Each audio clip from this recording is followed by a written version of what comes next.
Hello दोस्तों, आपका बहुत बहुत स्वागत है आज की इस नई वीडियो में। आज हम देखेंगे यात्रा भत्ता नियम। तो यात्रा भत्ता नियम में क्या क्या होता है, दैनिक भत्ता क्या होता है, मुख्यालय भत्ता क्या होता है, मुकाम भत्ता क्या होता है, विशेष मुकाम भत्ता क्या होता है ना। और उसके अतिरिक्त यहाँ पे अपन स्थानांतरण यात्रा भत्ता के बारे में पढ़ने की कोशिश करेंगे। और उसके अतिरिक्त एक और होता है क्या, अपना स्थायी वाहन भत्ता, है ना। तो स्थायी वाहन भत्ता को भी अपने को क्या करना पड़ेगा, समझने की कोशिश करनी पड़ेगी, है ना। अब देखिए यात्रा भत्ता नियम अपन देखते हैं। तो सबसे पहले देखिए इसमें क्या होगा अपना, एक मिनट में थोड़ा पेन चेंज कर लेता हूँ, ये ठीक ओके। अब देखिए यात्रा भत्ता नियम, तो यात्रा भत्ता नियम किस में दिया है, तो इसके लिए प्रपत्र अपन यूज करते हैं CGTC, मतलब छत्तीसगढ़ ट्रेजरी कोड 28 का उपयोग करते हैं। मतलब छत्तीसगढ़ यात्रा भत्ता नियम के लिए प्रपत्र कौन सा सबसे, तो ये जानने की कोशिश करो आप। प्रपत्र कितना हो जाएगा यहाँ पे, छत्तीसगढ़ ट्रेजरी कोड 28। ठीक है भाई, प्रपत्र अपने को याद हो गया। अब देखिए छत्तीसगढ़ ट्रेजरी कोड SR मतलब सब्सिडरी रूल क्या हो जाएगा अपना 269, मतलब यहाँ पे सहायक नियम 269 के तहत, है ना, आपको क्या करना पड़ेगा, यहाँ पे इसको पढ़ना पड़ेगा। तो छत्तीसगढ़ ट्रेजरी कोड SR या सब्सिडरी रूल कितना 269 के तहत आपको इसको पढ़ना पड़ेगा। चलो, तो अपने को प्रपत्र समझ में आ गया, CGTC 28, और नियम कौन सा हो गया यहाँ पे, CGTC SR मतलब छत्तीसगढ़ ट्रेजरी कोड सहायक नियम 269 के अनुसार ये सब चीज़ों को अपने को पढ़ना है। ये फॉर्म के ऊपर भी आपका क्या होता है, लिखा रहता है। ठीक है, जो यात्रा भत्ता वाला फॉर्म आप खरीदेंगे ना, उसके ऊपर में लिखे रहता है ना। तो उससे भी आप इसको समझ सकते हैं अच्छे से। तो देखिए सबसे पहले दैनिक भत्ता। दैनिक भत्ता क्या होता है, शासकीय कर्मचारी को, है ना, कर्मचारी की श्रेणी, देखिए कर्मचारी श्रेणी कितनी होती है यहाँ पे, ABCD। ए अपनी उच्च श्रेणी को प्रदर्शित करता है और ई अपनी निम्न श्रेणी को प्रदर्शित करता है। तो ये आपको कैसे मिलेगा, यात्रा भत्ता जो नियमावली है तो वित्त निर्देश निकला है अपना 2024, है ना, 2024, इसको आपको पढ़ना पड़ेगा। उसमें आपको ये सब चीज़ डिटेल में मिल जाएगी, है ना। तो देखिए कर्मचारी श्रेणी कितनी होती है यहाँ पे, 5 प्रकार की, ABCD और E, है ना। ये हो गया, है ना, कि पात्रता अनुसार राज्य के अंदर, आप राज्य के अंदर भी ट्रोल कर सकते हैं, राज्य के बाहर भी ट्रोल कर सकते हैं। तो उसके आधार पर XYZ, है ना, XYZ नगर श्रेणी के अनुसार दैनिक भत्ते की पात्रता होगी अथवा देय होगी ना। तो राज्य के अंदर ट्रोल करो या फिर बाहर ट्रोल करो, तो यहाँ पे दैनिक भत्ते की आपको पात्रता होगी। तो दैनिक भत्ता कहाँ से निकलेगा भाई, मैं बता, वही वित्त निर्देश 2024 के माध्यम से निकलेगा। और आपको क्या देखना पड़ेगा उसमें, यहाँ पे शहरों की श्रेणी देखनी पड़ेगी, है ना, मतलब कर्मचारी की श्रेणी देखनी पड़ेगी, और शहरों की श्रेणी के हिसाब से आप उस जो गवर्नमेंट सर्कुलर है उससे आप निकाल सकते हैं, है ना। तो ये हो गया अपना पहली बात। तो ये दूसरा क्या बोल रहा है यहाँ पे, किराया। तो शासकीय सेवा की श्रेणी अनुसार यात्रा का माध्यम सड़क, वायुयान, रेल मार्ग कुछ भी हो सकता है ना। तो उसके आधार पर आपको किराया दिया जाएगा, और श्रेणी के अनुसार आपकी श्रेणी कौन सी है ना, आप किस शहर में यात्रा करते हो, शहर की श्रेणी कौन सी है, उसके आधार पर आपको दिया जाएगा। आप मान लीजिए आप यहाँ पर रायपुर से अंबिकापुर ट्रैवल कर रहे हैं, तो ऑब्वियसली बात है उसमें कम पैसा मिलेगा आपको। और आप रायपुर से कहाँ ट्रैवल कर रहे हैं, दिल्ली ट्रैवल करते हैं, तो उसके लिए अलग दर निर्धारित होगी, है ना। तो वो देखा जाएगा यहाँ पे दूरी के हिसाब से, और यात्रा में किस वाहन का प्रयोग कर रहे हैं उसके हिसाब से चीज़ें क्या होगी, निर्धारित होगी। अब देखिए सबसे पहले होता है आपका मुख्यालय भत्ता। तो पहले समझने की कोशिश करो यहाँ पे मुख्यालय भत्ता समझने पहले अपन ये देख लेते हैं मील भत्ता क्या होता है ना। एक अपना देखते हैं यहाँ पे मील भत्ता ना, मील भत्ता भी होता है एक, है ना। तो मील भत्ता क्या होता है, ये उन कर्मचारी दिया जाता है जो अपने, है ना, मतलब मुख्यालय से अलग अलग जगह क्या करते हैं, यहाँ पे शासकीय काम से ट्रैवल करते हैं, तो उनको क्या किया जाता है, यहाँ पे मील भत्ता दिया जाता है। ये दूरी के हिसाब से ना, ये दूरी के हिसाब से क्या किया जाता है, यहाँ पे संगणित किया जाता है। तो दूरी के हिसाब से कैसे क्या किया जाता है, संगणित किया जाता है। तो ये अपने याद रखना है अपना मील भत्ता, है ना। मील भत्ता इसमें ये लाइन डालना ही है कि दूरी के हिसाब से, है ना, जितनी दूरी है उसके हिसाब से वो संगणित किया जाता है। तो चलो भाई, मील भत्ता अपने समझ में आ गया, जो दूरी के हिसाब से क्या किया जाता है, संगणित किया जाता है, ये अपने समझ में आ गया। उसके बाद अपन देख रहे हैं मुख्यालय भत्ता। तो मुख्यालय भत्ता क्यों दिया जाता है, मान लीजिए आपका मुख्यालय क्या है, यहाँ पे रायपुर है ना। आप रायपुर से कहाँ ट्रैवल कर रहे हैं, रायपुर से आप ट्रैवल कर रहे हैं यहाँ पे कोरिया, है ना। आप कोरिया जिला ट्रैवल कर रहे हैं, यहाँ पे कोरिया ट्रैवल कर रहे हैं। तो कोरिया ट्रैवल करने के लिए आपको रायपुर से, है ना, अपने मुख्यालय से, जो रायपुर का जो आपका ऑफिस है, वहाँ से आप कहाँ जाओगे, बस स्टैंड जाओगे, या फिर आप वहाँ से कहाँ जाओगे, यहाँ से रेलवे स्टेशन जाओगे, या फिर वहाँ से कहाँ जाओगे, एयरपोर्ट जाओगे, है ना। तो एयरपोर्ट आने जाने के लिए, बस स्टैंड आने जाने के लिए, रेलवे स्टेशन आने जाने के लिए आपको क्या करना पड़ेगा, यहाँ पे कुछ ना कुछ ऑटो, रिक्शा, टैक्सी जाना पड़ेगा ना भाई। तो उसके लिए जो भत्ता दिया जाता है उसको मुख्यालय भत्ता बोलते हैं ना। अब कोरिया से जब आप रायपुर आओगे, है ना, वापसी में रायपुर आओ, तो रायपुर से फिर मुख्यालय आओगे, तो वही फिर अगर आप बस स्टैंड गए तो बस स्टैंड से ऑफिस आओगे, या फिर रेलवे स्टेशन गए तो रेलवे स्टेशन से ऑफिस आओगे, या फिर एयरपोर्ट आप गए हो तो एयरपोर्ट से ऑफिस आओगे। तो वहाँ से, है ना, वापसी में भी आपको आने के लिए आपको क्या मिलेगा, मुख्यालय भत्ता मिलेगा। मतलब ये जाते समय मिलेगा आपको मुख्यालय से रेलवे स्टेशन, बस स्टैंड या एयरपोर्ट जाने के लिए, वापसी में Raipur railway station, bus station या फिर एयरपोर्ट से आने के लिए आपको क्या मिलेगा, मुख्यालय भत्ता दिया जाएगा।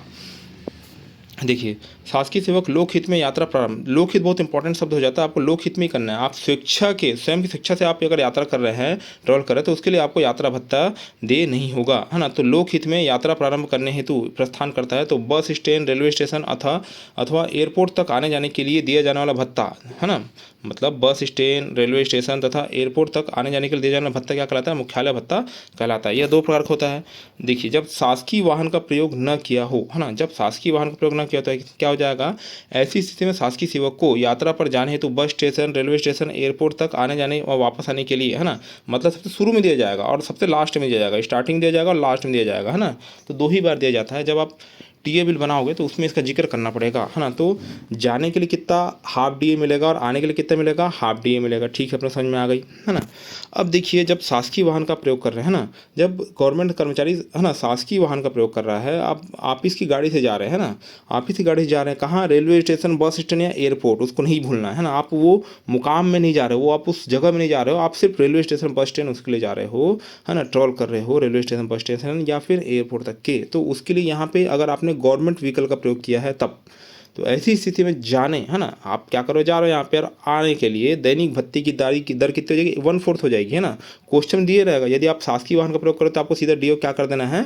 1/4 कर देना है। ठीक है भाई। यहाँ पे अब देखिए, यात्रा के घंटे, है ना, यात्रा घंटे आप कैसे निकालोगे? यहाँ पे शासकीय सेवक का प्रस्थान करने, है ना, तथा गंतव्य तक पहुँचने पर जितना समय व्यतीत होता है उसको क्या बोलते हैं? यात्रा के घंटे बोलते हैं। मतलब आपने क्या किया? यहाँ पे प्रस्थान किया। मान लीजिए आप रायपुर रेलवे स्टेशन पहुँच गए, है ना, आपने मुख्यालय भत्ता के माध्यम से रायपुर रेलवे स्टेशन पहुंच गए। अब रायपुर रेलवे स्टेशन से कहाँ जाना है? आपके यहाँ पे कोरिया जिला जाना है। तो यहाँ पे रायपुर और कोरिया के बीच में जो दूरी होगी यहाँ पे, और उसमें यात्रा में जो लगने वाला समय है, उसी क्या बोलते हैं अपने यहाँ पे? यात्रा के घंटे। ठीक है, ये अपने समझ में आ गया। अब देखिए, विराम या मुकाम भत्ता, है ना, विराम या मुकाम भत्ता, शासकीय सेवक गंतव्य स्थान पर पहुँचने से लेकर, है ना, शासकीय सेवक के गंतव्य स्थान पर, है ना, गंतव्य स्थान पर पहुंचने से लेकर यात्रा के घंटों को छोड़कर, है ना, मुख्यालय वापस आने तो प्रस्थान करने तथा, देखिए, मुकाम भत्ता क्या हो जाएगा? आप कहीं जा रहे हैं, आपने कहाँ गए? कोरिया गए हैं अभी रायपुर से, तो कोरिया में क्या किया आपने? मुकाम किया, वहाँ पर रुका, आपने हाल्ट किया, है ना। तो देखिए, शासकीय सेवक के गंतव्य स्थान पर पहुंचने से लेकर यात्रा के घंटों को छोड़कर मुख्यालय वापस आने हेतु प्रस्थान करने तक का समय मुकाम भत्ता कहलाता है। मुकाम भत्ता क्या हो जाएगा? देखिए, आप यहाँ रायपुर से निकले हैं, रायपुर से ना, पहले आप मुख्यालय से निकले तो आपको मुख्यालय भत्ता मिल गया, है ना, रायपुर रेलवे स्टेशन जाने के लिए। अब रायपुर में ट्रेन पड़ा, आप कहाँ गए? यहाँ पे कोरिया जिला गए, तो यहाँ पे ये यात्रा की समयावधि होगी, है ना। अब कोरिया से आप रुके हैं, कोरिया में हाल्ट कर रहे हैं, 2 दिन रुके, 3 दिन रुके, तो कोई मतलब नहीं। अब रायपुर के लिए जिस टाइम आप निकल रहे हो, है ना, रायपुर के लिए जिस टाइम निकलते हो, इसके बीच, मतलब ये जो मुकाम आपने किया है कोरिया में, रायपुर से निकलने से पहले तक है और कोरिया में पहुंचने के बाद का समय है, तो इसे क्या बोलते हैं अपन यहाँ पे? मुकाम भत्ता बोलते हैं, मतलब हाल्ट, मतलब रुकने का भत्ता। ठीक है, इसे क्या बोलते हैं अपन? मुकाम भत्ता बोलते हैं ना। अब मुकाम भत्ता को कैसे निकालते हैं? यात्रा के घंटे एवं मुकाम भत्ता की गणना, जैसे आप 6 घंटे से कम समय के लिए रुक रहे हैं तो आपको कोई भी दैनिक भत्ता दे नहीं होगा, मतलब मुकाम भत्ता आपको दे नहीं होगा। मुकाम भत्ता गणना कैसे करते हैं? दैनिक भत्ते के हिसाब से ही करते हैं। सब गणना जो कर रहे हैं वो दैनिक भत्ते के हिसाब से ही कर रहे हैं। अगर आप 6 घंटे से रुक रहे हैं तो आपको कोई भी डीए दैनिक भत्ता दे नहीं होगा, मतलब ये हो गया। अब 6 से 12 घंटे के लिए आप रुक रहे हैं तो आपको क्या मिलेगा? आधा डीए मिलेगा, मतलब जो दैनिक भत्ता है उसका हाफ डे करके मुकाम भत्ता दिया जाएगा। अब 24 घंटे, है ना, मतलब 12 से 24 घंटे का रुक रहे तो क्या हो जाएगा? आपको पूर्ण डीए मिलेगा, 1 डीए मिलेगा, मतलब 1 डीए के बराबर आपको क्या मिलेगा? मुकाम भत्ता मिलेगा, है ना। वैसे यहाँ पे आप 24 घंटे से 24-48 घंटा हो गया तो कितना हो जाएगा भाई? यहाँ पे 2 डीए मिल जाएगा उसमें। आप 24 घंटा आप रुके, 24 नहीं, आप जब से गए हैं तब से 48 घंटा रुक गए, तो 48 घंटा मतलब क्या हो जाएगा? 2 डीए, तो यहाँ पे 2 डीए मिलेगा, है ना। तो उस हिसाब से आपको क्या करना है? यहाँ पे कैलकुलेशन करना है ना। अब देखिए, जब शासकीय सेवक शासकीय आवास, मान लीजिए आप यहाँ से रायपुर से कोरिया गए, कोरिया में शासकीय आवास और सर्किट हाउस का आपने यूज कर लिया और खाने की सुविधा भी क्या थी? यहाँ पे फ्री थी, है ना। तो आपको पूरा पैसा तो मिलेगा नहीं भाई, है ना। उसमें आपको क्या करना पड़ेगा? मुकाम भत्ते की गणना क्या हो जाती है? 1/4 हो जाती है उस टाइम पे, जब आप कहीं जा रहे हैं और वहाँ पे शासकीय वाहन या फिर, है ना, खाने की निःशुल्क सुविधा का आप उपयोग कर रहे हैं, तो उस स्थिति में आपको मुकाम भत्ते की पात्रता क्या हो जाएगी? यहाँ पे 1/4 हो जाएगी, है ना। ये भी गवर्नमेंट सर्कुलर में दिया हो, इसका आपको चेक करना पड़ेगा। अब उसका देखते हैं यहाँ पे विशेष मुकाम, है ना, विशेष मुकाम या मुकाम भत्ता स्पेशल हाल्ट, मतलब क्या हो जाएगा? इससे पहले वाला क्या था? मुकाम भत्ता था, आपने रुका, और ये क्या हो जाएगा? विशेष मुकाम भत्ता। विशेष मुकाम भत्ता क्यों दिया जाता है? जब शासकीय सेवक को लोकहित में, है ना, लोकहित में बहुत इंपॉर्टेंट शब्द है, सब चीज़ें लोकहित में ही होगी ना। जब शासकीय सेवक को लोकहित में 32 किलोमीटर से अधिक यात्रा करनी पड़ती है ना, 32 किलोमीटर से अधिक यात्रा करनी पड़ती है तथा कार्य के लिए रुकने की आवश्यकता होती है, तब मुख्यालय न आ पाने की स्थिति में रुकने या विश्राम करने है ना की स्थिति में क्या होता है, विशेष मुकाम भत्ता दे होता है ना। नगर श्रेणी वाई जेड राज्य के अंदर के लिए यह सेवक की पात्रता अनुसार गंतव्य स्थान पर पहुंचने के लिए हाफ डीए तथा पुनः मुख्यालय वापस आने के लिए हाफ डीए दिया जाता है। ठीक है, ये दिया जाएगा, है ना। तो ये होता क्या है, विशेष मुकाम। आप अब देखिए इसमें बहुत ज़्यादा कन्फ्यूजन होता है। मुकाम भत्ता मतलब हॉल्ट अलाउंस और यहाँ पे विशेष मुकाम भत्ता मतलब स्पेशल हॉल्ट अलाउंस बीच अंतर क्या होता है ना। देखिए आप कहीं गए हैं, है ना, आप तुरंत वापस आ गए, 6 से 12 घंटा हो गया तो आपको हाफ डे मिल गया, या फिर 24 घंटे रुक गए आप, है ना, पर बहुत ज़्यादा ही रुक रहे हैं, वहाँ पे आप रात्रि विश्राम कर रहे हैं। वेरी इंपॉर्टेंट, यहाँ पे विशेष मुकाम का मतलब ही क्या होता है, आपका रात्रि विश्राम। अगर आप कहीं गए, यहाँ पे रायपुर से कोरिया गए और कोरिया में आपने क्या कर लिया, या रात्रि विश्राम कर लिया, तो आपका विशेष मुकाम भत्ता क्या हो गया, पक गया भाई, है ना। तो विशेष मुकाम भत्ता क्या के लिए दिया जाता है आपको, वहाँ पे रुक रहे हो, आपके बहुत सारे खर्चे हो रहे हैं, तो उसके लिए वो सब चीज़ों के लिए दिया जाता है। इसके लिए आपको जैसे होटल में रुक रहे हैं तो होटल का बिल आपको सबमिट करना पड़ेगा, या फिर आप वहाँ पे रुके हैं तो आप वहाँ पे जो लोकल ट्रांसपोर्ट है उसका यूज़ कर रहे हैं, मेट्रो या फिर वहाँ पे लोकल ट्रेन का यूज़ कर रहे हैं, या फिर जो भी यहाँ पे ऑटो का यूज़ कर रहे हैं, तो उसके लिए आपको क्या करना पड़ेगा, रसीद लगानी जरूरी। बिना रसीद नहीं लगाए आपको नहीं मिलेगा, है ना। तो देखिए जब शासकीय सेवक, इसको तो देना ही है मुकाम भत्ता को, है ना। जब शासकीय सेवक को लोकहित में 32 किलोमीटर से अधिक यात्रा करनी पड़ती है, कितना, 32 किलोमीटर से क्या बोला, अधिक यात्रा करनी पड़ती है, तो बोला यहाँ पे जब आप किसी तरह जा रहे हो, रुके और रात्रि विश्राम कर लिए, तो आपको विशेष मुकाम भत्ता मिलेगा ही, है ना। नगर श्रेणी का थोड़ा मिलता है, जैसे आप छत्तीसगढ़ के अंदर है तो हाफ डी आपको मिलेगा जाने और आने के लिए, एक जाने के लिए और एक आने के लिए, है ना। और वैसे ही यहाँ पे जब आप मतलब राज्य के बाहर जा रहे हो, है ना, राज्य के बाहर जा रहे हो तो आपको एक डीए जाने के लिए मिलेगा और एक डीए आने के लिए मिलेगा ना, एक डीए आने के लिए मिलेगा ना। अब मान लीजिए आप रायपुर से कहाँ गए, कोरिया जा रहे हो और आप डायरेक्ट चले गए तो कोई दिक्कत वाली बात नहीं। अगर आप यहाँ पे अंबिकापुर सॉरी यहाँ पे मान लीजिए आप बिलासपुर में रात्रि भर रुक गए, है ना, आप किसी रिश्तेदार के यहाँ चले गए या कहीं रुक गए, तो उसके लिए आपको विशेष मुकाम भत्ता दे नहीं होगा, आपको सीधा डायरेक्ट से आपको मतलब यहाँ पे जो कर्तव्य आपको करना है उस कर्तव्य स्थान पर ही आपको जाना पड़ेगा, है ना, तो तभी आपको मिलेगा। आप बीच में कहीं रात्रि स्थान लिख लिए, या फिर आप प्लेन से जा रहे हैं कहीं पर एयरपोर्ट में आप रुक गए रात भर, तो उसके लिए वो, है ना, विशेष मुकाम भत्ता नहीं दिया जाएगा, है ना। तो ये बहुत इंपॉर्टेंट हो जाता है ना। तो आपको सीधा मुख्यालय से जो गंतव्य स्थान है वहीं जाना पड़ेगा, तभी आपको विशेष मुकाम भत्ते की पात्रता होगी, है ना। राज्य के अंदर हाफ डीए मिलेगा जाने के लिए और आने के लिए, और राज्य के बाहर, अगर आप राज्य के बाहर करें तो एक डीए मिलेगा जाने और आने के लिए, है ना। जाने के लिए एक डीए, आने के लिए एक डीए, इस टाइप से हो गया।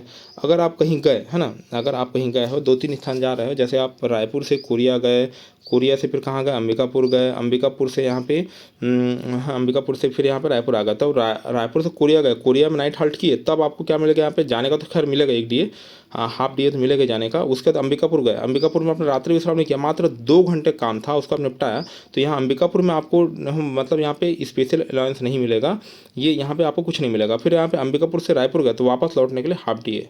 मतलब समझ में बात ये आ रही है कि आपको रात्रि में विश्राम करना ही पड़ेगा। अगर आपने रात्रि विश्राम नहीं किया, आप निकल गए, तो उसके लिए यहाँ पे विशेष, है ना, मुकाम भत्ता वो नहीं मिलता है ना। तो वही बोला मैंने, यहाँ पे होटल व्यय या परिवहन संबंधी खर्चों के बिल रसीद संलग्न करना आवश्यक है ना। आप संलग्न करते हैं तो ही आपको देय होगा, नहीं तो नहीं मिलेगा।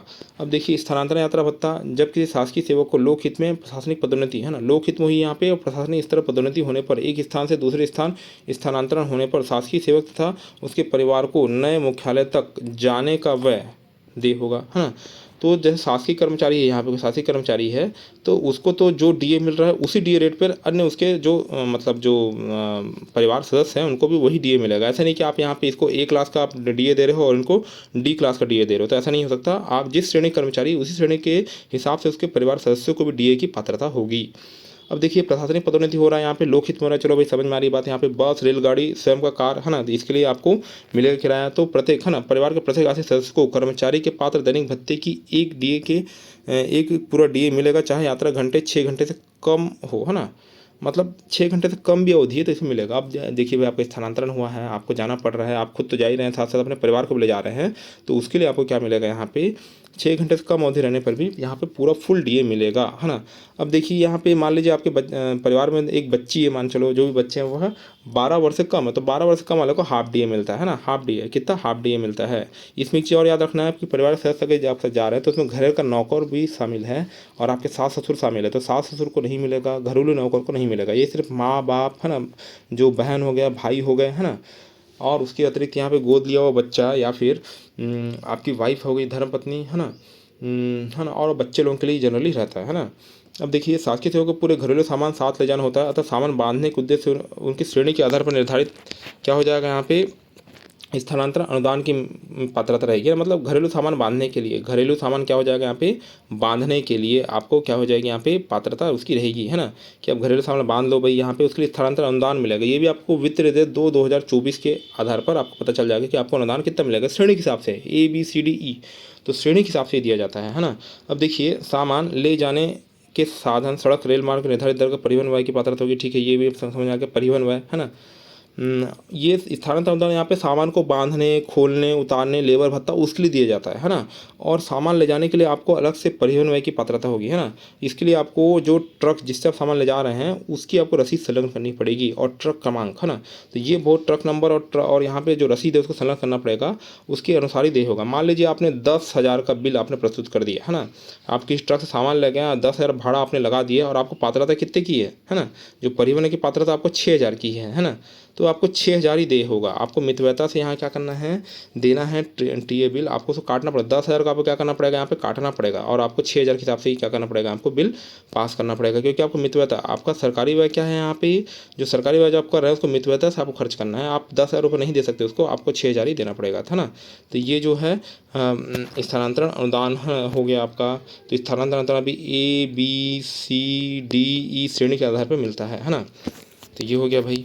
उसका देखते हैं यहाँ पे एक मिलता है आपको स्थाई, है ना, स्थाई आपको यात्रा भत्ता, हाँ, स्थाई परिवहन व्यय भी मिलता है ना, स्थाई यात्रा भत्ता। एक और आप मिलता है स्थाई यात्रा भत्ता। तो स्थाई यात्रा भत्ता किसके लिए मिलता है अपना यहाँ पे, स्थाई यात्रा भत्ता जो मिलता है ये आपका स्थायी रूप से मिलता है, ये सैलरी के साथ जुड़ के आता है। इसके लिए आपको कोई भी फॉर्म CGTC 28 में भर के देने की आवश्यकता नहीं है, ये स्थायी रूप से ही मिलता है। तो कैसे हो जाएगा स्थायी यात्रा भत्ता, तो स्थायी यात्रा भत्ता मान लीजिए यहाँ पे अभी नया सर्कुलर उसके हिसाब से यहाँ पे जैसे पटवारी है ना, पटवारी हो गया यहाँ पे, पटवारी हो गया, चेयरमैन हो गया यहाँ पे, राजस्व विभाग के चेयरमैन हो गया, तो उन सब चीज़ के लिए कितना मिलता है यहाँ पे 1,000 रुपये मिलता है ना, 1,000 रुपये मिलता है। और उसके अतिरिक्त यहाँ पे जो बड़ी पोस्ट वाले हो गए, मतलब मान लीजिए यहाँ पे ADEO है ना, सहायक विस्तार अधिकारी जो होते हैं यहाँ पे, या फिर ग्रामीण कृषि विस्तारक अधिकारी होगा यहाँ पे, उसके अतिरिक्त यहाँ पे क्या हो जाएगा अपना RI हो गया। तो RI लोगों को कितना हो जाएगा यहाँ पे 1,200 रुपये प्रति माह सैलरी में जुड़ के आता है ना। इसको आपको देने के लिए यहाँ पे कोई आवश्यकता नहीं है, ये 1,200 रुपये आपका जो है ये सैलरी में जुड़ के आएगा। वैसे पटवारी लोगों के लिए, है ना, पटवारी लोगों को कितना मिलता है यहाँ पे, वो ये एक्चुअल में पेट्रोल का व्यय है जो उनको मिलता है। तो पटवारी लोगों को कितना हो जाएगा यहाँ पे 1,000 रुपये हो जाएगा, है ना। तो इनको 1,000 रुपये मिलेगा और RI लोगों को कितना मिलेगा 1,200 रुपये मिलेगा, है ना। तो आशा करता हूँ कि आपको यह वीडियो समझ में आएगी। वीडियो में बने रहने के लिए आपका बहुत बहुत धन्यवाद। आपका दिन क्या हो, शुभ हो।